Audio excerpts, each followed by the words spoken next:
Greetings, YouTubers. I've been asked to explain a little on my Vixen honk controller. So just a quick run through. We have our rescued PC from a yard sale. Put a used drive in it. Got the rescue discs from Dell for 40 bucks. So I think about $100 computer and a nice screen that I happen to have.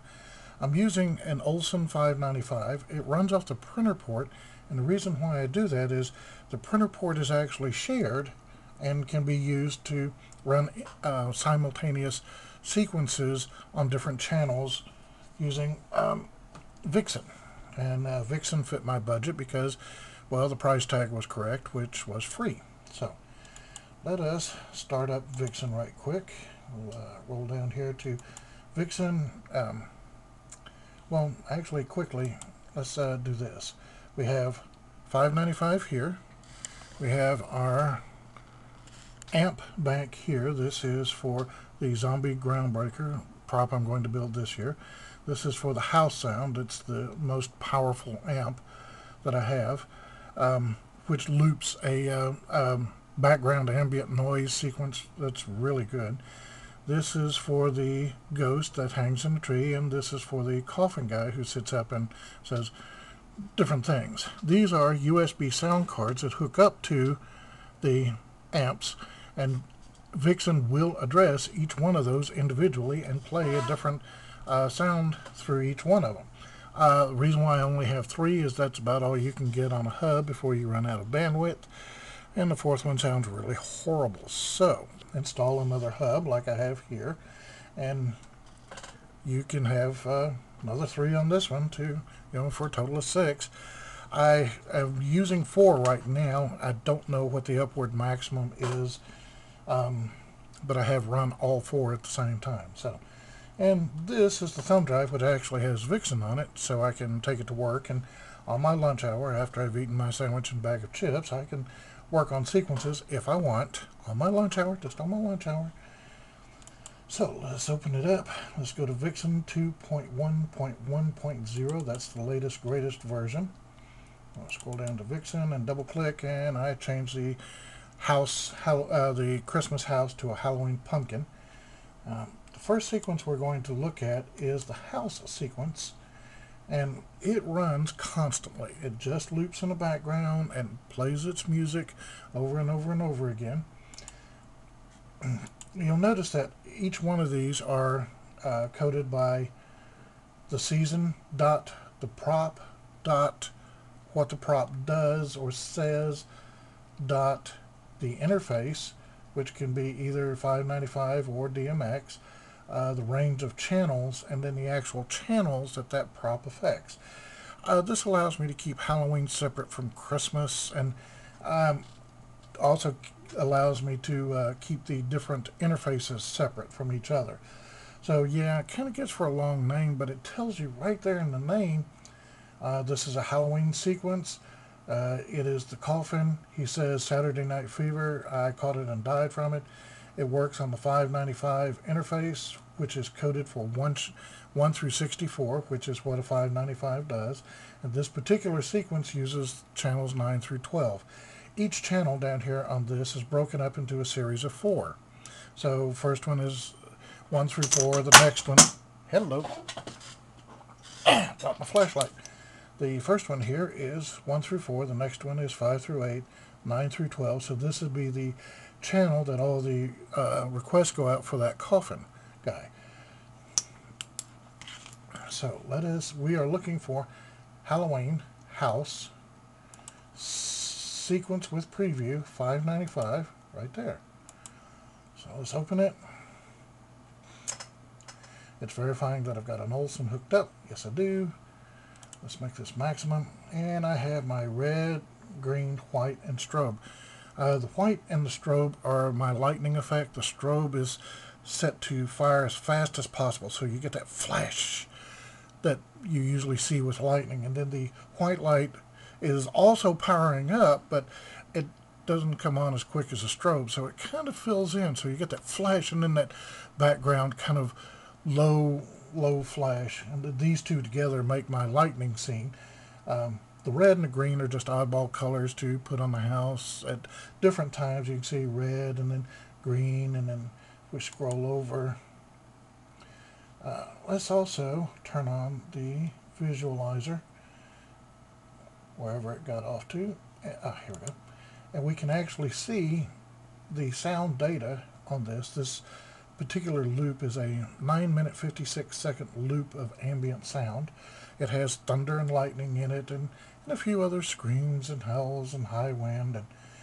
And I used the visualizer to see where I needed to put my lightning crashes. You know, boom, boom, boom. So we can turn that off now. So we hit play, and I do not have the amps on. Let's turn them on. There we go. Now we can hear the music. You can also see the red. There's the thunder and lightning effect, the white, the strobe, and then the green lights, left and right channel. Here again, nobody's going to know if you mix them up. This just gives me a visual indication of what's going on. And of course I picked the correct background sequence. Let's stop this. The next thing that we need to do is the individual pieces, or the actual little bitty sequences. They come under an option called the trigger response. The trigger response is, what do I do when I am triggered? So we'll go to this, and I'm using the network trigger, and the way it works in network trigger is you open a port directly to Vixen, and you send it a code, code 65, which is an uppercase A. So on this response, whenever it sees an uppercase A from the network, it plays the Halloween coffin, the left turn on the 595. And whenever it sees a B, it does Halloween coffin, does this make me look fat? C, the coffin non-smoking. D, coffin Saturday Night Fever, caught it and died from it. E, and this is great because these sequences will always run no matter what, but they do not have any intelligence. You can hit sequence A and hit sequence A and hit sequence A all the time, so you get to know what played last to, you know, try to figure out what you need to play next. Pain in the tuchus. So, like this, I am equating Vixen to the VSA program. This one's free. We're using an external trigger or a network trigger here, and if we execute that, you can see all these are turned green, and there is a test sequence. We can manually test and send it something, and you can see down here the lights light up on the Olsen. It's sending out the actual commands through that port to whomever, and I've got somebody turned down way too low. Let's turn them up just a scotch and see if we can hear it again. Let's try that. There we go. I should have taken the left turn at Albuquerque. And then I can also check. Let's say it's always going to be this sequence for that. Does this coffin make me look fat? Alright. So let's go down to 71 now. See, I don't need him. I can talk all by myself. Okay. See, I don't need him. I can talk all by myself. On this interface, this particular bank has a problem. I call it a dead bank. I don't use it. But I encode one for the ghost. He just hangs there and he speaks. This gives me a visual indication that he's doing something. As you can see, I don't need him. I can talk. So unless I hear him, I wouldn't know he's doing anything unless that light comes on. So that's, you know, good reason for using a dead channel if you've got it. Okay, so no intelligence whatsoever.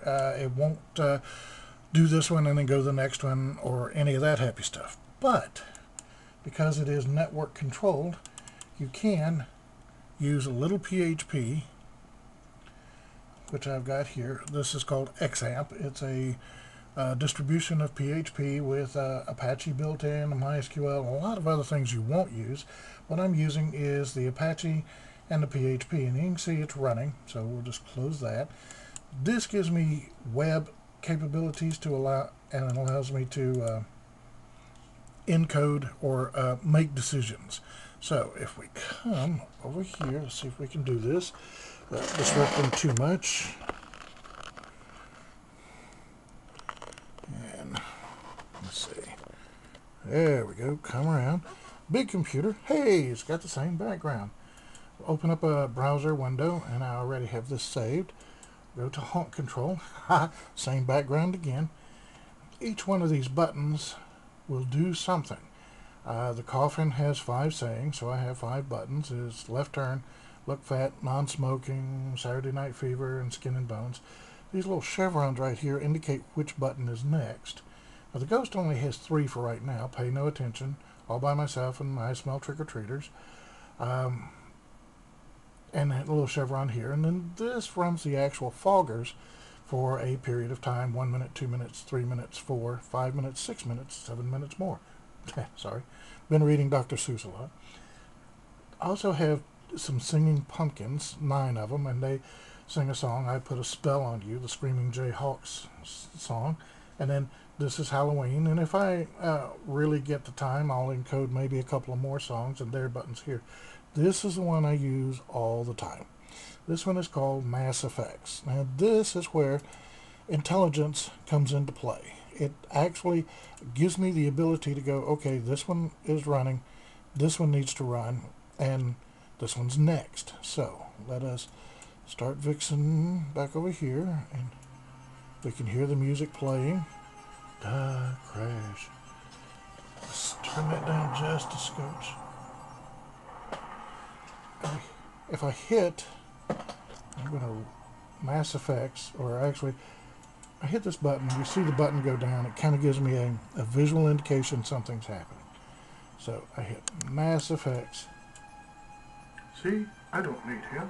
I can talk all by myself.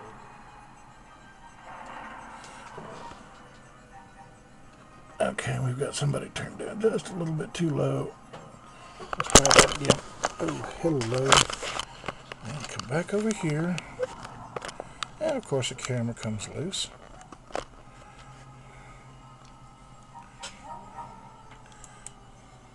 I smell trick-or-treaters, and they smell delicious.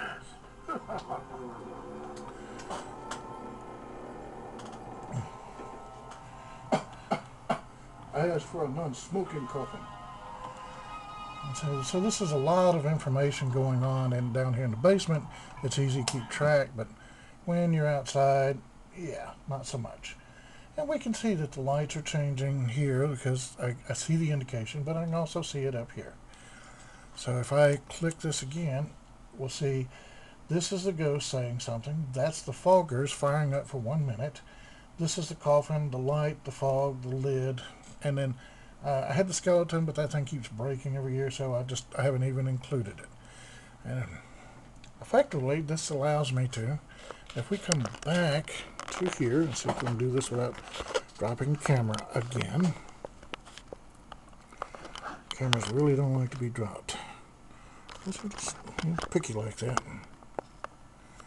Here we go. We can look and see that it may be kind of hard to see, but the chevrons have moved. They're telling me that this one is next.